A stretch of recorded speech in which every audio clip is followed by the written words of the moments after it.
Bikin sosis sendiri, ngikutin resep orang, tapi gagal. Ini tuh keras dan alot. Hey guys, jadi kali ini aku mau bikin sosis mandiri, sosis sendiri ya. Di sini resepnya aku sisipkan aja karena ini tuh resep orang, bukan resep aku. Yang sama gak sih kalau ada FYP orang yang lewat kayak masakan gitu. Jadi pengen ngikutin juga dan bahkan sampai screenshot ke resepnya juga. Pas kita bikin sendiri dan itu tidak sesuai ekspektasi, dan kalau lihat itu video orang tuh kayaknya tuh enak banget. Jadi ini tuh sama ya guys. Pokoknya ini untuk petelorannya. Di sini aku blender aja sama ayamnya yang udah disiapkan tadi, sama bumbu-bumbunya juga dan saus tiramnya juga di sini. Jadi di sini aku menghaluskannya pakai blender aja seperti biasa. Ini pakai blender Miyako BL25GF. Ini tuh khusus blender bumbu, tapi di sini aku bisa untuk blender ikan. Bukan blender ayam juga bisa ya. Bikin susnya itu yang wah kayak orang kayak gitu. Jadi di sini tuh aku airnya aja aku takar guys 600 ml. Dari awal aku waktu menyiapkan itu tepung tapioka sama tepung terigu itu tuh udah nggak srek gitu di aku. Kayaknya ini tuh perbandingannya tuh bedanya tuh dikit aja tepung tapioka sama tepung terigunya, dan menurut aku ini pasti kenyal dan pasti agak keras. Tapi ya namanya aku nggak mau ngerubah resep ya, jadi ini aku lanjutkan aja. Di sini aku kasih pewarna ya, pewarna merah sama pewarna kuning agar nanti sosisnya tuh kayak orange gitu. Nah aku tuh masak seringnya tuh pengen yang cepet-cepet aja, jadi di sini aku mixer aja tanpa mengaduk manual biar itu lembut. Nah di sini karena rasanya itu kurang, menurut aku itu takarannya orang tuh cuma 1 bungkus Rayco aja, tapi menurut aku tuh kurang banget pas aku icip-icip. Jadi di sini aku tambah lagi aja. Nah ini adonannya tuh udah selesai, lanjut di sini untuk mengikatnya, dan di sini aku pakai plastik es gitu, tapi untuk ujungnya aku ikat biar ada ya bentuknya kayak sosis beneran gitu. Ikatnya sendiri di sini aku pakainya tuh ngikatnya kayak ngikat es lilin aja. Ini udah selesai, di sini aku mau tes aja, langsung aku campurin ke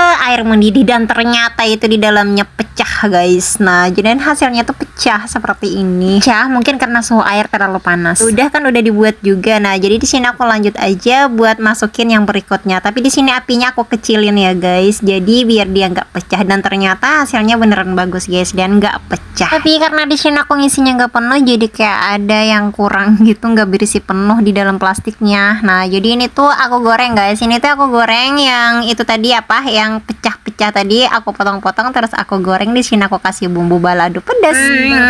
Nyaman guys, saya enak sih rasanya. Kayak ada kan abang-abang biasanya jualan kentang goreng yang tepung itu, kentang gorengnya sih bilangnya, tapi itu kan adonan tepung juga, persis banget mirip kayak gini rasanya. Jadi kalau menurut aku ini sih kalau mau dibilang sosis sih bukan sosis ya, nggak mirip sosis kayak gitu, tapi mungkin kalau takarannya dirubah, mungkin tepungnya dikurangin terus ayamnya ditambahin, ya mungkin bisa lah. Mungkin kalian bisa berbagi pengalaman juga yang ngikutin resep orang tapi gagal.